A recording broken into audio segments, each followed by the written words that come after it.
오늘 예배에 오신 여러분들을 주님의 이름으로 또 환영하고 또 축복합니다. 오늘 함께 보실 말씀은 신약성경 마가복음 11장 1절부터 11절까지 말씀입니다. 마가복음 11장 1절부터 11절까지 말씀 보시겠습니다. 우리 한 절씩 교독하면서 읽겠습니다. 제가 먼저 읽겠습니다. 그들이 예루살렘에 가까이 와서 감람산 벳바게와 베다니에 이르렀을 때에 예수께서 제자 중 둘을 보내시며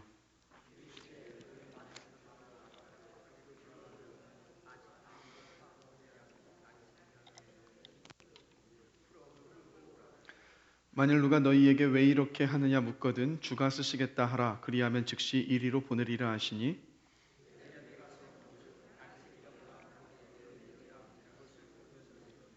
거기 서 있는 사람 중 어떤 이들이 이르되 나귀 새끼를 풀어 무엇 하려느냐 하매 나귀 새끼를 예수께로 끌고 와서 자기들의 겉옷을 그 위에 얹어 놓음에 예수께서 타시니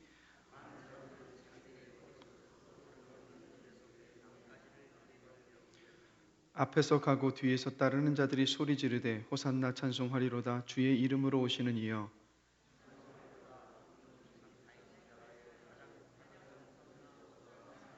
예수께서 예루살렘에 이르러 성전에 들어가사 모든 것을 둘러보시고 때가 이미 저물매 12 제자를 데리시고 베다니에 나가시니라. 우리 또 말씀을 더 한 군데 더 찾아보겠습니다. 로마서 6장입니다. 로마서 6장 15절부터 23절까지 말씀 보겠습니다. 로마서 6장 15절부터 23절까지 말씀 함께 보겠습니다.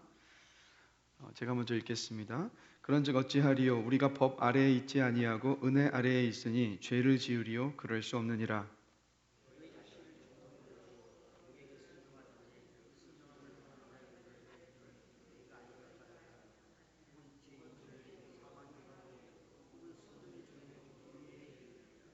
하나님께 감사하리로다. 너희가 본래 죄의 종이더니 너희에게 전하여 준 바 교훈의 본을 마음으로 순종하여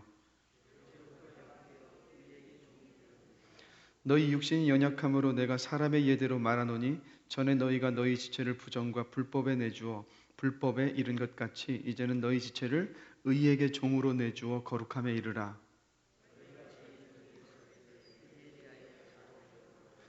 너희가 그때에 무슨 열매를 얻었느냐? 이제는 너희가 그 일을 부끄러워하나니 이는 그 마지막이 사망임이라.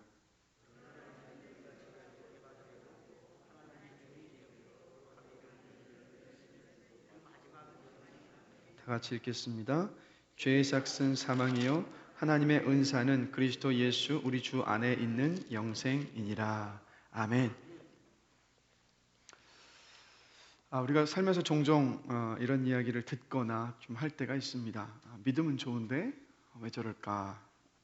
그 사람 믿음은 좋은데 성격은 좀 이상한 것 같아.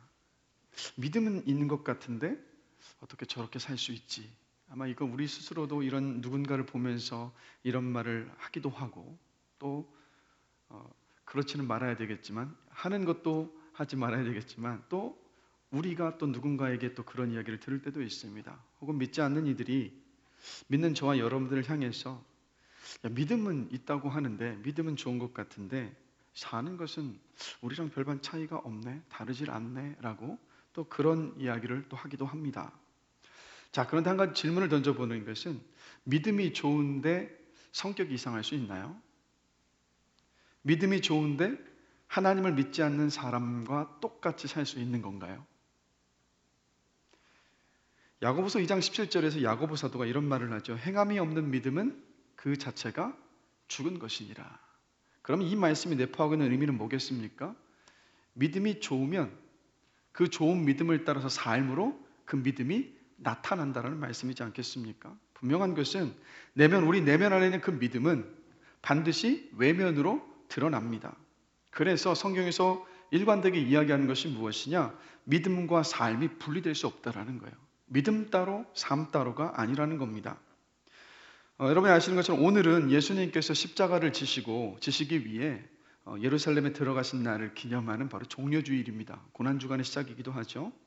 그래서 저는 오늘 예루살렘에 들어가시는 예수님의 모습과 그리고 함께 읽은 로마서 본문을 통해서 믿음의 삶이란 어떤 것인가에 대해서 함께 생각을 해보면서 좀 은혜를 나누려고 합니다. 마가복음 11장 오늘 함께 읽은 본문을 보면 예수님은 예루살렘에 들어가실 준비를 미리 해두셨습니다.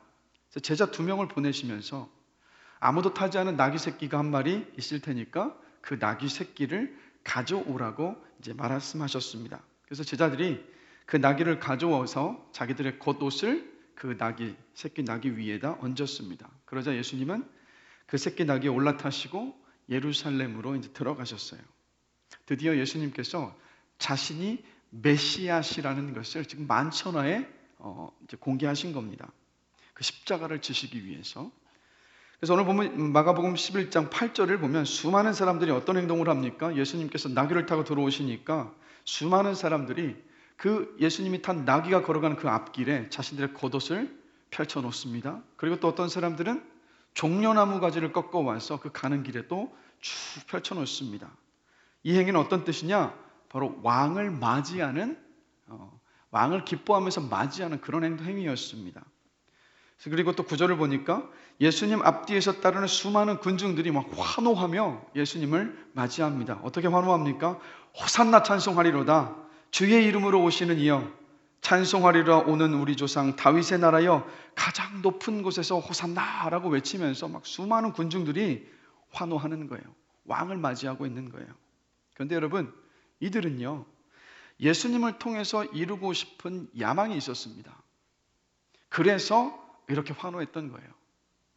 마가복음 오늘 본문 전에 마가복음 10장 35절에서 45절을 보면 예수님의 제자 야고보와 요한이 예수님께서 예루살렘에 들어가시면, 즉 왕의 자리에 앉으시면 우리를 예수님의 좌우에 그 한 자리를 좀 주십시오라고 청탁을 합니다.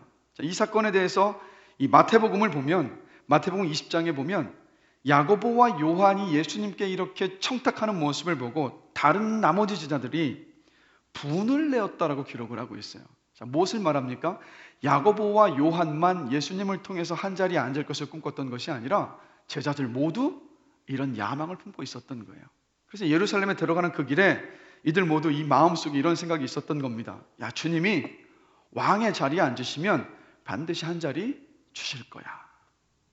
그리고 또 환호하며 예수님을 맞이하던 군중들은요, 또 그들은 또 그들 나름대로의 꿈이 있었어요. 예수님을 통해서 이루고 싶었었던 야망, 꿈, 바람이 있었는데 바로 로마의 지배와 헤롯 대왕의 압제에서 자신들을 자유롭게 해줄 것을 기대했던 거예요. 좀 더 안락하고 편안한 삶을 예수님께서 누리게 해줄 것이다라는 그 기대감 속에서 그렇게 환호했던 겁니다. 그러나 안타깝게도 이 수많은 군중들, 예수님을 환호했었던 수많은 군중들은 뒤에 어떻게 됩니까? 예수님을 십자가에 못 박아 죽이라고 소리 지르는 폭도로 돌변합니다. 왜요? 예수님께서 자신들의 바람을 이루어 주지 않으셨기 때문에. 그래서 예수님에게 그 실망했고 그 실망이 분노가 돼서 예수님을 십자가에 못 박으라고 외치는 폭도로 돌변을 했습니다. 가만히 보면요, 이 시대에도 야망과 출세를 쫓고 명예와 특권을 갈망하면서 또 성공을 꿈꾸는 야고보와 요한이 많은 것 같아요. 인생의 목적을 안락하고 편안한 삶이라고 여기면서 예수님을 환호하며 맞이했던 군중들과 같은 그런 마음의 바람을 갖고 있는 사람들도 많습니다. 예수님을 그저 내 마음의 소원을 이루어 주실 분 정도로만 생각을 해요. 내가 지은 죄책감에서 나를 좀 자유하게 해주시는 분, 사후에 나를 천국에 가게 해주시는 분 정도로만 예수님을 생각하는 경우가 참 많은 것 같습니다. 어쩌면 예수님에 대하여서 이런 믿음을 가지고 있기 때문에 믿음은 좋은데 왜 저래? 라는 이야기를 우리가 듣고 있는 것은 아닌가 생각해 보게 됩니다. 그런데 여러분, 예수님께서 예루살렘에 입성하시는 이 모습 속에서 우리가 놓쳐서는 안 되는 모습이 있어요. 어떤 거냐면, 여러분, 예수님은 만왕의 왕이십니다. 그런데 무엇을 타고 예루살렘에 들어가셨습니까? 그냥 나귀도 아니고 본문을 보시면 새끼 나귀를 타시고 예루살렘에 들어가셨어요. 새끼 나귀였기 때문에 장성한 성인이었던 예수님께서 그 나귀 위에 타셨을 때 어떤 모습이었을지 상상해 보셨습니까? 새끼 나귀였기 때문에 예수님의 발이 땅에 닿았을 거라고요. 한번 생각해 보셨어요? 굉장히 우스꽝스러운 모습이었어요.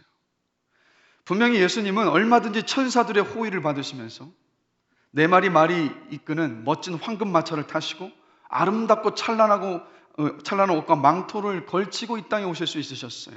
그러나 예루살렘에 들어가실 때 어떻게 들어가셨습니까? 하늘 보좌와 그 영광을 다 버리시고 정말 초라한 모습으로, 사람들은 환호하고 맞이하지만 그 모습이 정말 우스꽝스러운 모습으로 보이는 새끼 나귀를 타시고 발이 땅에 닿는 그 나귀를 타시고 아주 낮아지고 겸손한 모습으로 그 예루살렘에 들어오셨던 거예요. 왜 예수님이 새끼 나귀를 타셨을까? 스가랴 9장 9절의 예언의 말씀을 예수님께서 이루신 것이었습니다. 스가랴 9장 9절 말씀, 이런 말씀입니다. 시온에 따라 크게 기뻐할지어다. 예루살렘에 따라 즐거이 부를지어다.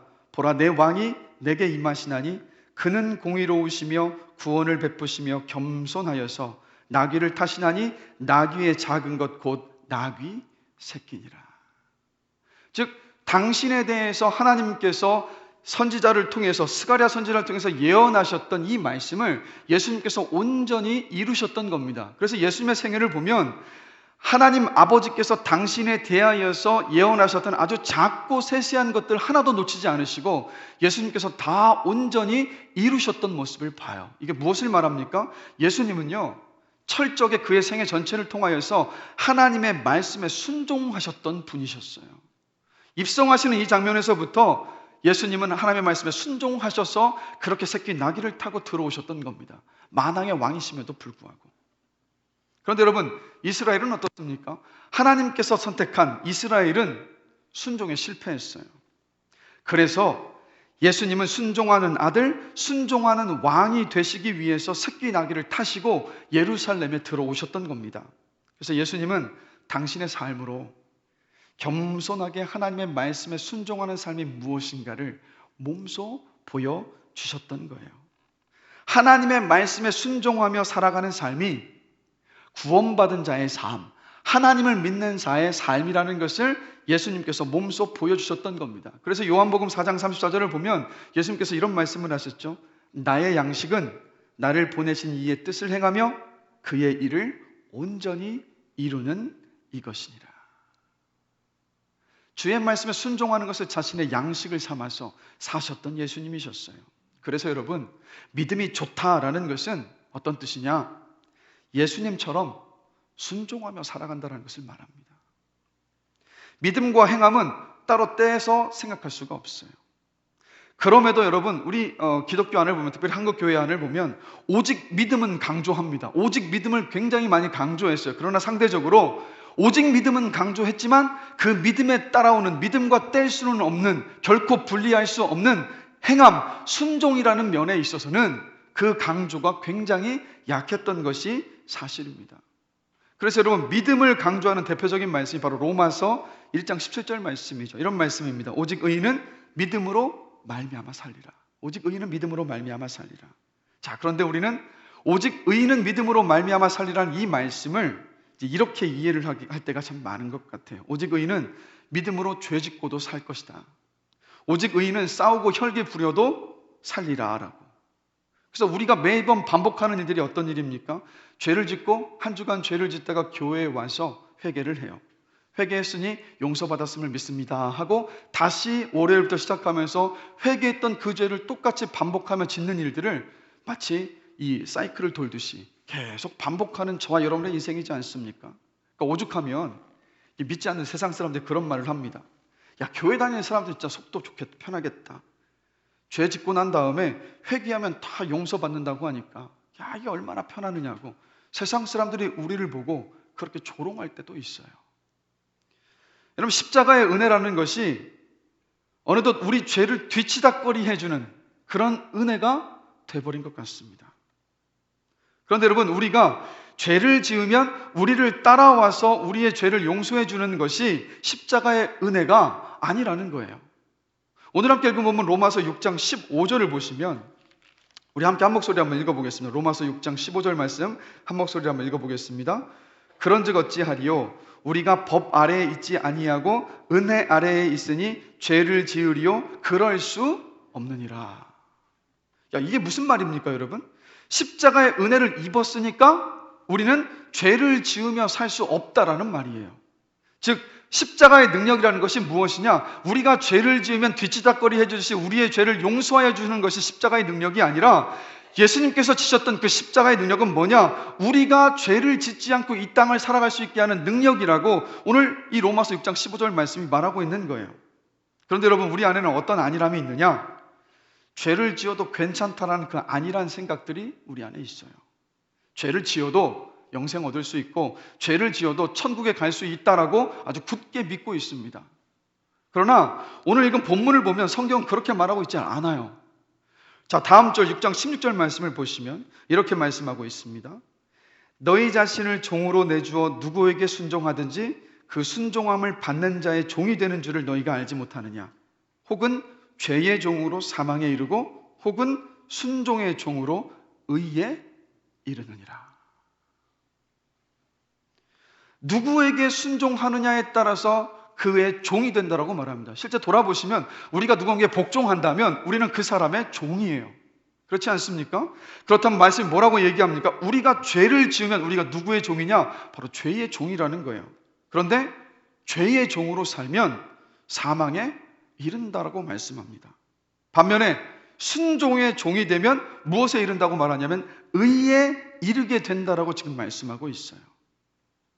그리고 로마서 6장 22절을 보면 하나님의 말씀에 순종하는 종이면 그 마지막이 영원한 생명이라고 말씀하고 있습니다. 그래서 여러분, 여기에서 우리가 한번 깊이 한번 생각해 봐야 될 것은 뭐냐면 도대체 우리가 예수 믿어서 얻은 진짜 복, 놀라운 복이 무엇이냐는 거예요. 뭐라고 생각하십니까? 자, 로마서 6장 17절과 18절 말씀을 보시면 이렇게 기록을 합니다. 하나님께 감사하리로다. 너희가 본래 죄의 종이더니 너희에게 전하여 준 바 교훈의 본을 마음으로 순종하여 죄로부터 해방되어 의에게 종이 되었느니라.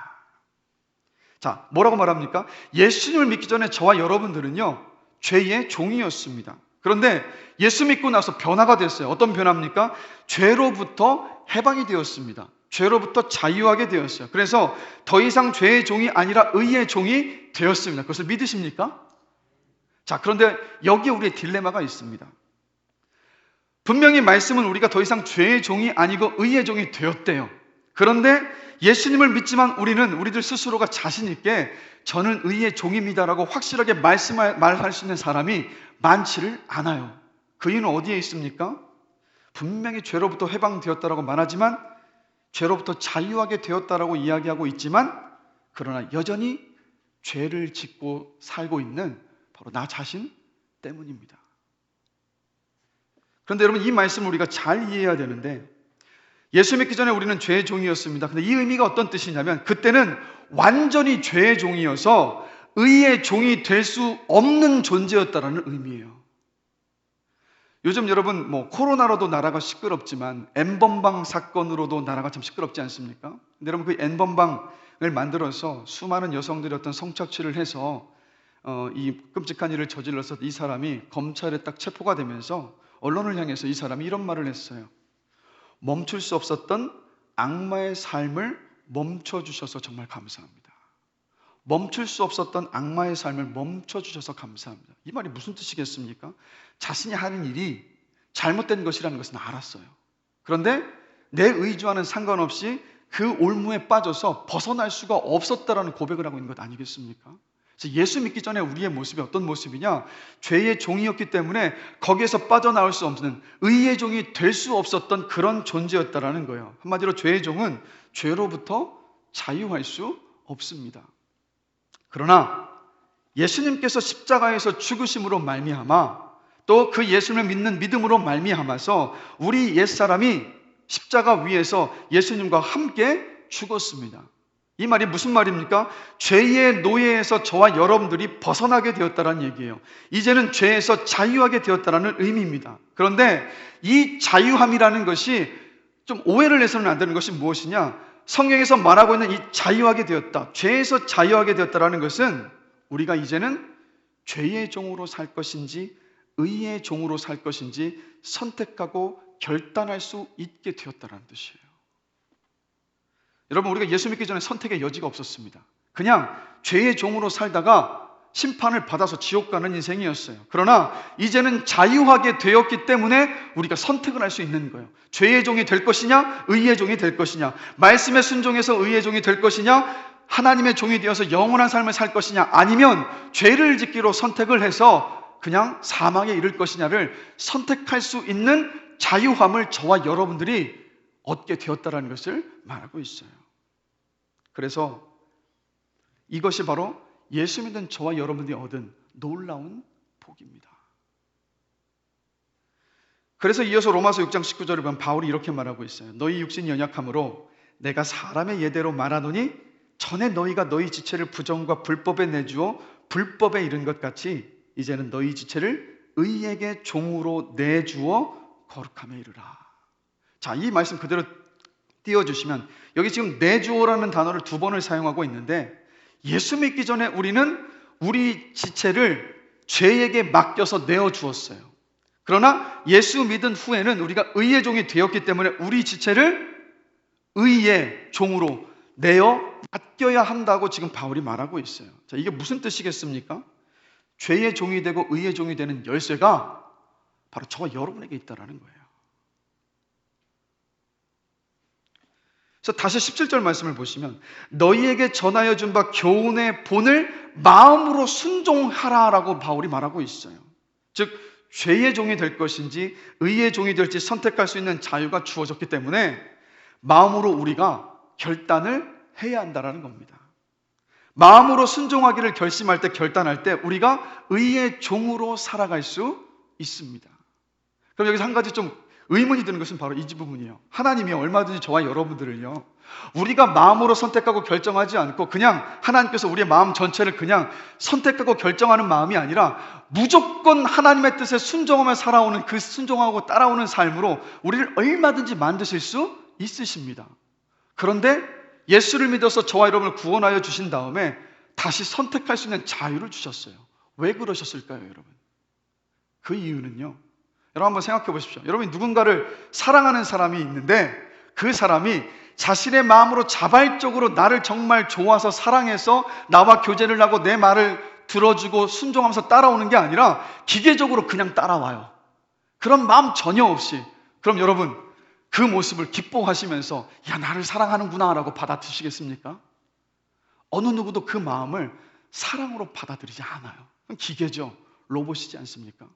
하나님이 뭘 원하시냐면 그게 바로 사랑이라는 거예요. 우리 마음 안에 자발적으로 의의 길을 갈 것인지 죄의 길을 갈 것인지 선택하고 결정하게 하시고, 하나님께서 우리에게 이미 은혜를 주셨으니까 그 은혜를 기억하면서 자발적으로 의의 길을 가기로 선택하며 결정했을 때 그것이 하나님께 대한 사랑의 표현이고, 그 사랑을 하나님은 원하신다는 것. 그리고 우리 쪽에서도 그것이 주님의 사랑에 대한, 은혜에 대한 합당한 반응이기에 주님께서 그 선택할 수 있는 자유를 저와 여러분에게 주셨어요. 이게 바로 은혜입니다, 여러분. 기계와 같은 삶이 아니라 선택하고 결정해서 하나님처럼 무엇인가를 선택하며 결정할 수 있는 존재로 우리를 만드시고 우리의 사랑을 원하시는 그 은혜를 우리에게 하나님께서 주신 거예요. 그런데 이 많은 그리스도인들이 예수를 믿고도 죄의 종노릇을 하는데 그 이유가 여러분 뭘까요? 우리가 좀 이런 핑계를 많이 댑니다. 제가 아직 덜 죽어서요. 마음은 원인데 육신이 약해서 그렇습니다 라는 말들을 하죠. 그런데 여러분 말씀은 뭐라고 말합니까?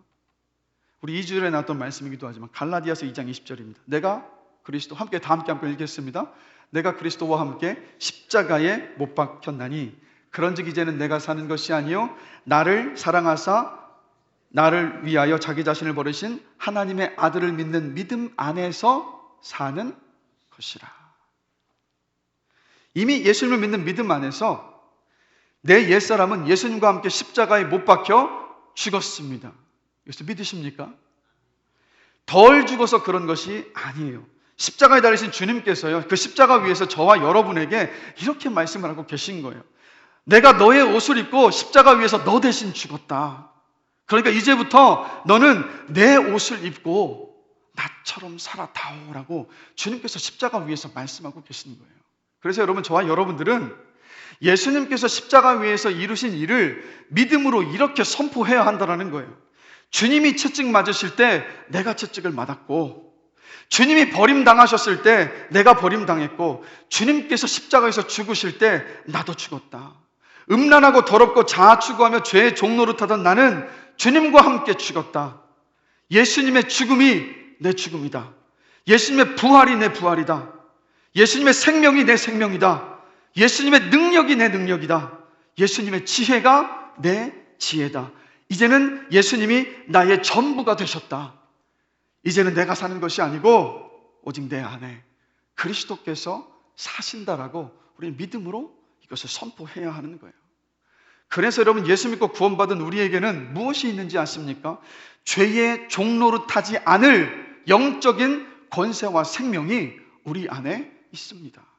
그것을 주님께서 우리에게 주셨어요. 그래서 죄의 길을 갈 것인지 의의 길, 순종의 길을 걸어갈 것인지 우리가 선택하고 결정할 수 있는 겁니다. 그 영적인 권세와 생명을 주셨기 때문에 그 선택할 자유까지도 하나님께서 우리에게 주셨던 거예요.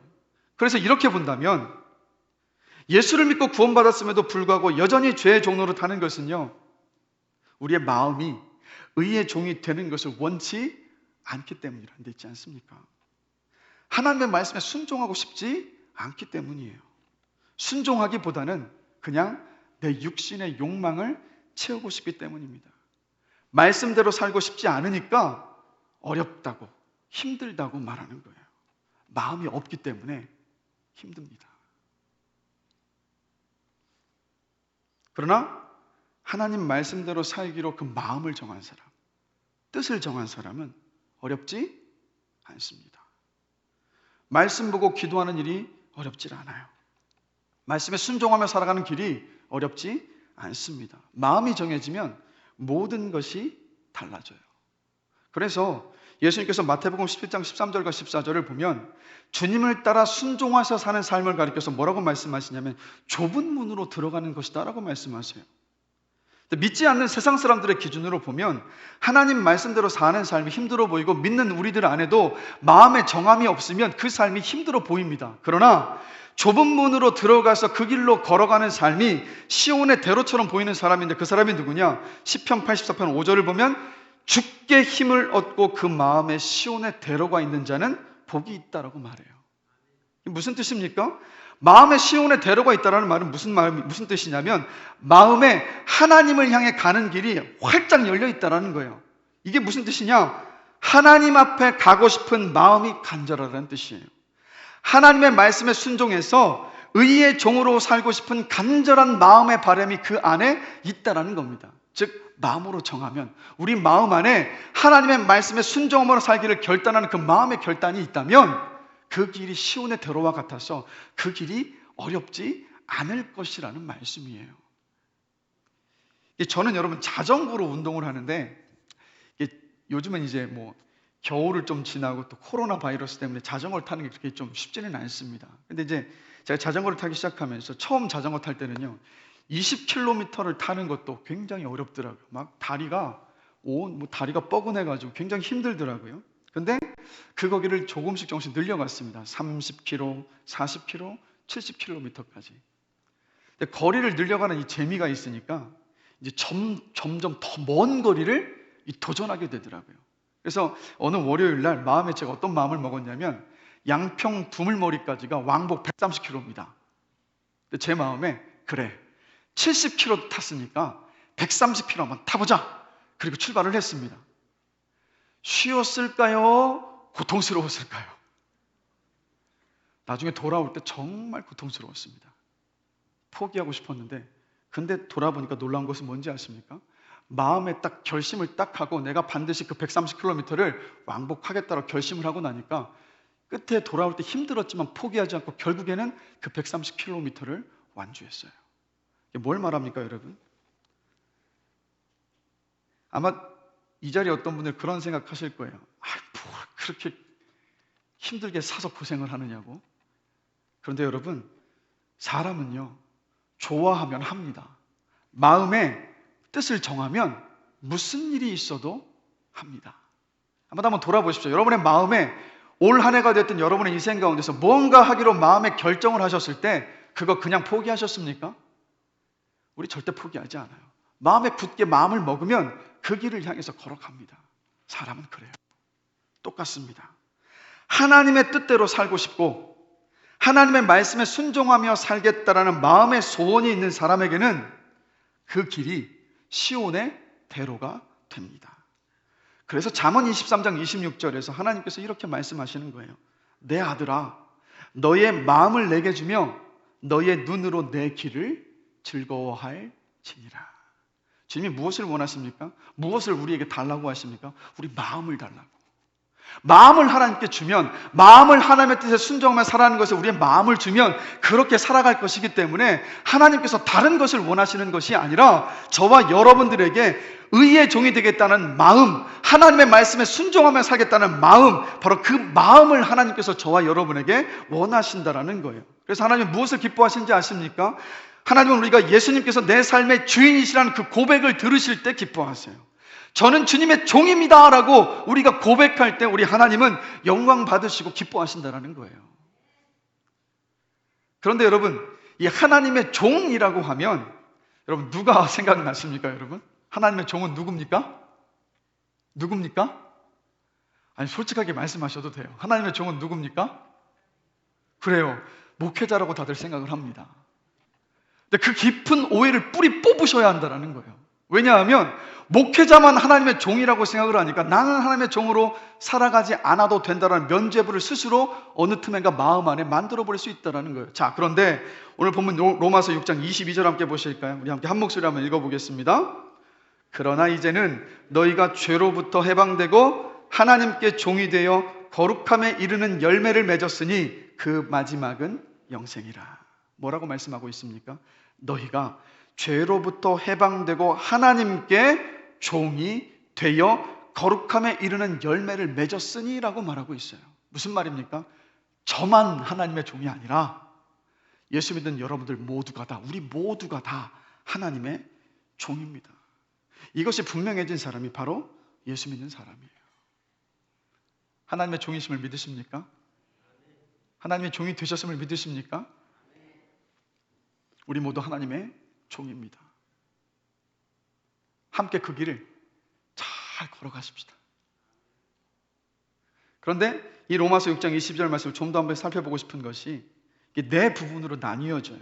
자, 로마서 6장 20절 말씀 띄워주셨죠. 첫 번째는 뭐냐?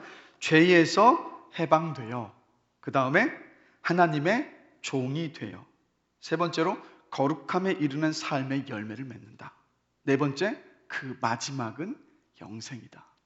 그래서 여러분, 예수님을 믿는 사람은 반드시 이 넷을 거쳐갑니다. 단계라고 할 수 있겠죠.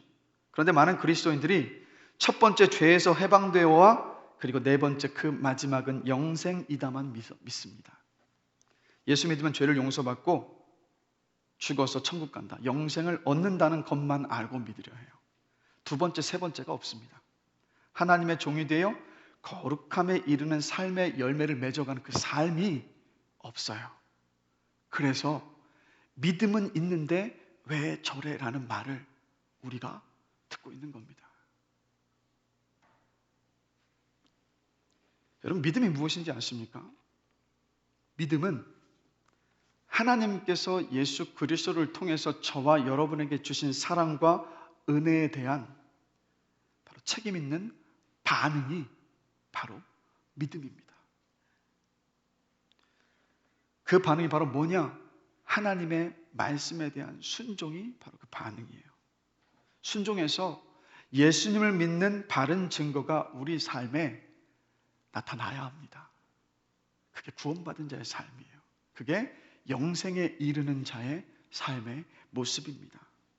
그래서 여러분, 우리 모두는 하나님의 종입니다. 그것을 인정하시고 또 인정하셨으니까 우리 마음에요, 믿음으로 하나님의 말씀에 순종하기를 결단하는 시간이 되길 주님의 이름으로 간절히 축원합니다. 마음으로 결단하십시다. 하나님, 정말 하나님의 뜻에 순종하며 살기를 마음으로 결단합니다 라고. 그럴 때 하나님은요, 우리 의지만 가지고 그 일들을 감당하게 하지 않으셨어요. 하나님은 우리에게 우리를 도우시는 누구를 주셨습니까? 보혜사 성령님을 주셨습니다. 그래서 우리가 마음에 하나님의 뜻대로 이 땅을 살아가겠습니다 라고 마음에 결심을 하면 그때부터 성령께서 우리를 도우셔서 함께 일하시기 시작합니다. 그러나 반면에 우리가 마음에 결심을 하지 않고 여전히 육신대로 세상의 욕심을 따라 살면 우리 안에 계신 성령께서 근심하셔서 성령께서 일하시고 도우실 수가 없는 거예요. 그래서 우리가 마음으로 결단을 해야 되는 겁니다. 그래서 여러분, 우리는 항상 주님 말씀해 주십시오. 제가 순종하겠습니다 라고 고백하며 살아야 돼요. 그럴 때 우리 안에서 성령께서 일하셔서 우리로 하여금 기쁘게 주의 말씀에 순종하는 삶을 살아가게 인도하여 주십니다. 의의 열매를 맺게 하신다라는 거예요. 바로 성령께서. 그래서 여러분, 우리가 늘 구해야 할 기도의 제목이 바로 다른 것이 아닙니다. 바로 성령의 충만함. 성령의 충만함. 그냥 생각날 때만 기도하는 것이 아니라 우리가 성령의 충만함을 두고 매번 기도할 때마다 간절히 구할 때 그 성령이 우리 안에 충만히 임하셔서 우리로 하여금 의의 길, 하나님의 말씀에 순종하며 걸어가는 그 길을 성령께서 걸어가게 하시는 줄로 믿습니다. 그러한 삶을 살아가는 복되고 아름다운 인생이 되기를 주님의 이름으로 다시 한번 축복합니다. 말씀을 마무리하겠습니다. 이 책을 여러분 꼭 한번 읽어보시길 제가 추천합니다. 존 파이퍼의 삶을 허비하지 말라라는 책입니다. 이 책 속에서 존 파이퍼가 인생의 비극에 대해서 말을 해요. 그래서 두 인생을 이제 언급을 하는데 한 사람들이 이 사람들입니다. 80이 넘은 루비 엘리엇슨과 로라 에드워즈는 둘 다 결혼하지 않은 여인들입니다. 근데 평생 선교사로 아프리카 카메룬에서 이 병든 사람들을 고쳐주면서 복음을 전하는 삶을 살았습니다. 근데 어느 날 이 두 선교사님이 산악지대 마을에 있는 병든 사람들을 돌보시고 또 복음을 전하기 위해서 차를 운전해서 가다가 그만 브레이크 파열이 나서 낭떠러지에 떨어져서 두 분이 그 자리에서 돌아가셨습니다. 존 파이퍼가 묻습니다. 이것이 비극입니까? 라고. 그는 말합니다. 이것은 비극이 아닙니다. 진짜 비극은 이것입니다. 하면서 이어서 하는 이야기는 미국의 플로리다의 조기 은퇴해서 살고 있는 한 부부의 이야기를 하죠. 부부의 이야기를 합니다.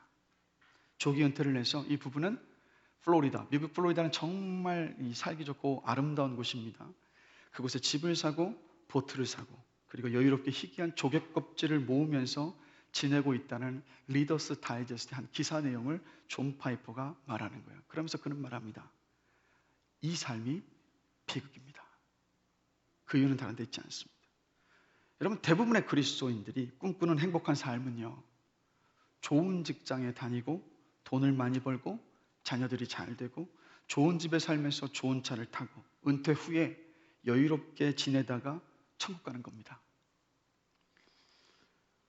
예수 믿는다고 하면서도 여전히 세상의 욕망, 육신의 욕망을 채우기 위한 삶을 죽을 때까지 살다가 불현듯 어느 날 갑자기 하나님 앞에 섭니다. 그때 하나님 앞에서 말할 수 있는 것이 무엇일까요? 하나님, 보세요. 제 집입니다. 하나님, 제가 타던 차입니다.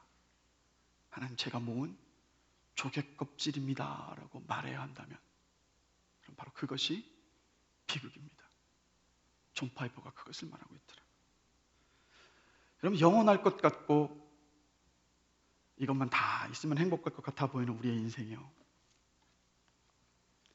우리 금방 끝난다는 거 너무도 잘 알지 않습니까? 주님 앞에 섰을 때 잘했다, 수고했다, 착하고 충성된 종아라고 인정받는 그 인생이 정말 복된 인생이고 행복한 인생입니다. 그래서 여러분, 우리 모두 그냥 기도하지 말고요, 진정으로 우리 주인 되신 주님께 기도하길 원합니다. 그냥 말씀을 듣지 말고 주인 되신 우리 주님의 말씀을 듣게 되길 원합니다. 그냥 아무런 신을 믿는 것이 아니라 주인 되신 예수 그리스도를 온전히 믿고 순종하는 저와 여러분이 되기를 주님의 이름으로 간절히 기도합니다. 예수님께서 겸손의 왕으로, 순종의 왕으로 오신 이 종려주일에 다시 한번 말씀드립니다. 하나님의 말씀에 순종하며 살아서 의의 종이 되기를 결단하는, 마음으로 결단하는 귀한 시간이 되기를 원합니다.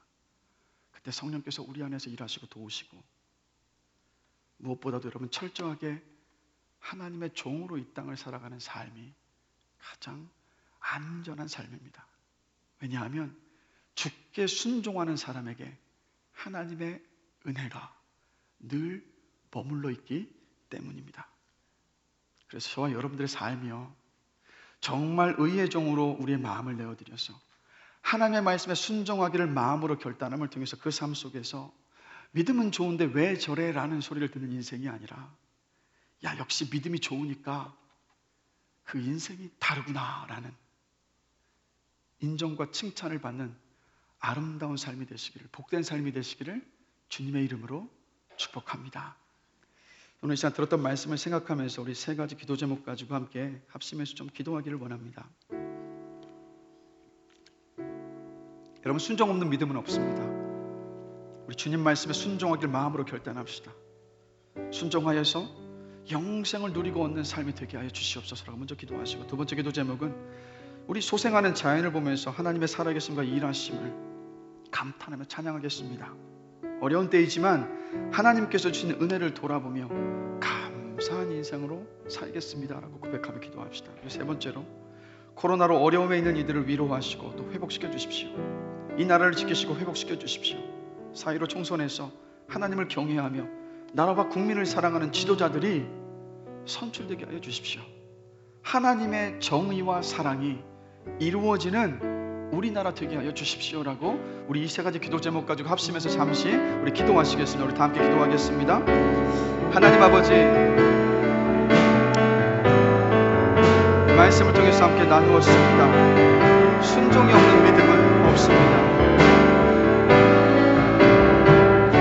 주님께서 주던 그 은혜를 기억하면서 우리의 마음 안에 의의 종으로 우리의 삶을 내어드리며 주의 말씀에 순종하며 살기를 이 시간 마음으로 결단합니다. 사람은 마음을 먹으면 그 마음 먹은 대로 이 땅을 살아갑니다. 우리가 주의 말씀대로 순종하며 살지 못했던 그 삶에 대한 핑계를 대는 인생이 아니라, 핑계보다는 주님께서 주신 그 은혜와 사랑을 기억하며 우리에게 주신 그 존재의 변화를 기억하며 그에 합당한 비전을 가지고 주의 말씀에 순종하며 살기를 결단하오니 성령이 우리 가운데 일하시고 도우셔서 우리가 정말 의의 종으로 주님의 뜻에 순종함으로 살아가는 귀한 삶이 되기를 원하오니 우리의 삶을 이끌어주시고 책임져 주시길 간절히 구하며 주 앞에 기도합니다. 그리고 하나님 아버지, 우리가 소생하는 만물의 그 자연을 바라보면서 비록 어렵고 힘든 데를 지나가고 있지만, 그러나 하나님의 살아계심과 일하심을 바라보면서 감탄하며 하나님 앞에 찬양하는 인생이기를 원합니다. 어려운 때이지만 하나님께서 주신 그 은혜를 돌아보면서 우리의 입술에 감사의 고백이 감사의 고백이 끊이지 않으며 감사하며 이 땅을 살아갈 수 있는 우리의 은혜를 주께서 우리에게 허락하여 주시기를 원합니다. 코로나 바이러스로 어려움에 있는 이들을 위로하시고 주님 회복시켜 주십시오.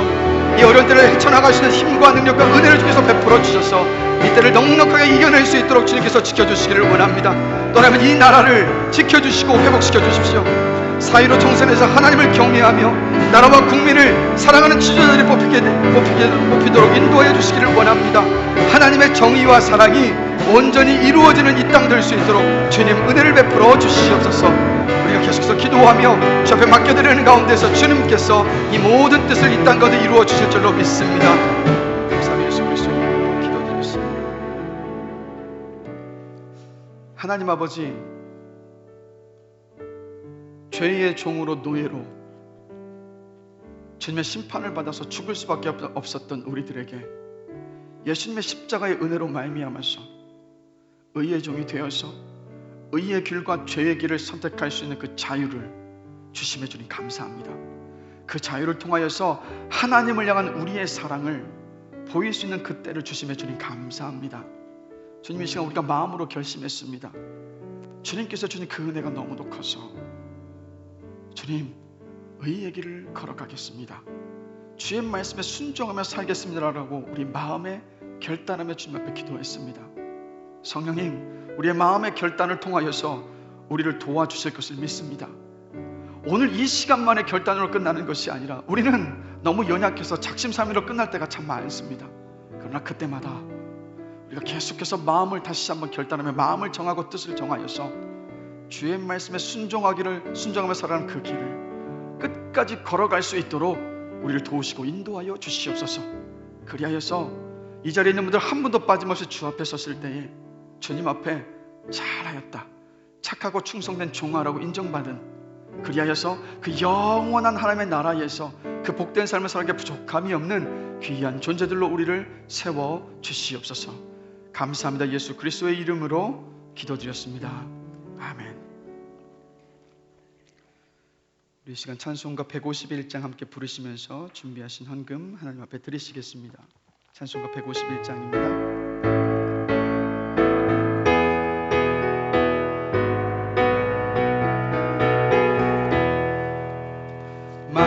만왕의 왕 내 주께서 왜 고쳐다겠나.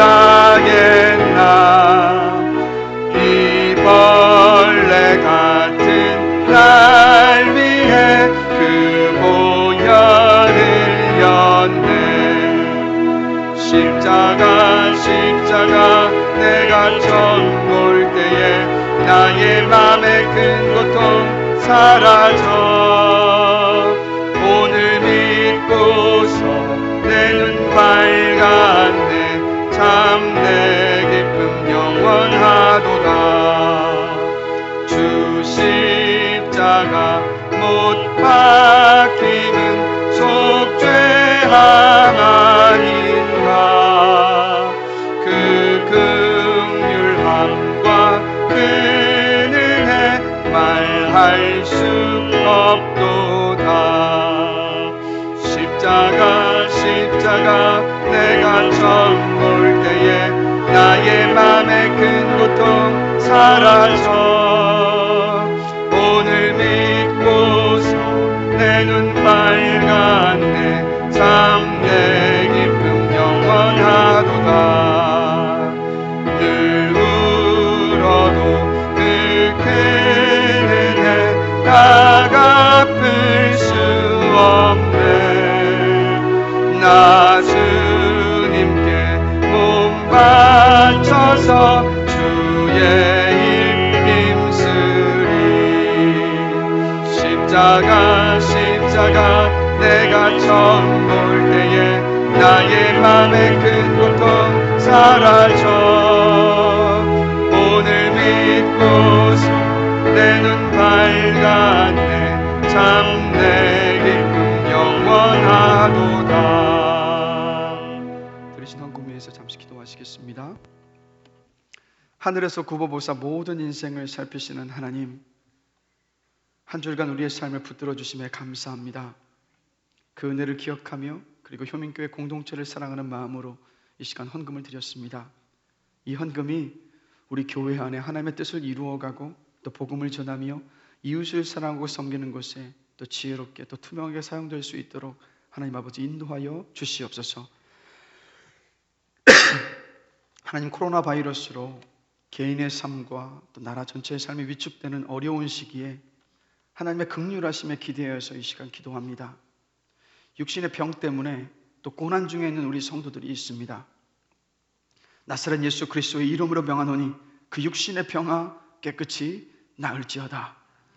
하나님 앞에 설날이 점점 가까이 다가오는 연로하신 우리 권사님들이 있습니다. 또 우리 집사님들이 있습니다. 주님 품에 안기실 때까지 주님 그 삶을 붙잡아 주시옵소서. 믿음으로 주님 품에 안기는 그 은혜를 주님 허락하여 주시옵소서. 또한 재정적으로 어려운 때를 지나고 있는 우리 사랑하는 성도들을 주님 지켜 주시옵소서. 일터와 사업장을 지켜주옵소서. 살 길과 피할 길을 열어주시고 무엇보다도 낙심하거나 두려워하지 않고 하나님을 신뢰하는 믿음으로 이 때를 넉넉히 이겨낼 수 있도록 주님 인도하여 주시옵소서. 계약이 늦어져서 집에서 계약을 하고 온라인으로 수업을 들어야 하는 우리의 자녀들을 주님께서 지켜주시길 원합니다. 그리고 이 시간들을 통하여서 가정 안에서 부모와의 관계가 새로워지는 그 은혜를 주님 허락하여 주시옵소서. 또한 해외에 있는 우리 자녀들도 있습니다. 코로나 바이러스로부터 주님 보호하여 주옵소서. 두려워하지 않고 지혜롭게 이 때를 이겨낼 수 있도록 주님께서 이끌어 주시기를 원합니다. 하나님, 무엇보다도 이 어려운 때에 우리의 영적인 눈을 열어주십시오. 이때도 하나님께서 주신 은혜를 발견하며 감사하며 살기를 원합니다. 소생하는 자연 만물을 바라보면서 하나님을 찬양하며 하나님으로 인해서 기뻐하며 만족하는 삶의 은혜를 우리 모두에게 주님 허락하여 주시옵소서. 그리고 모든 만남에 제약이 있는 이때에 사람들과의 만남이 아니라 하나님과 더욱더 깊고 친밀한 교제를 누리는 귀한 은혜의 시간으로 주님께서 채워 주시옵소서. 감사합니다. 예수 그리스도의 이름으로 기도드립니다. 아멘. 축도하겠습니다. 이제는 우리 주 예수 그리스도의 은혜와 하나님 아버지의 다함이 없으신 그 사랑하심과 성령님께서 함께해 주시는 놀라우신 그 은혜가 주님께서 우리에게 준 그 은혜를 기억하며 우리의 마음으로 의의 종으로 주님 앞에 드리기를 결단하는, 주의 말씀에 순종하며 이 땅을 살아가기를 결단하는 우리 사랑하는 성도님들 머리머리 위에 지금부터 영원까지 함께 하시기를 간절히 축원하옵나이다.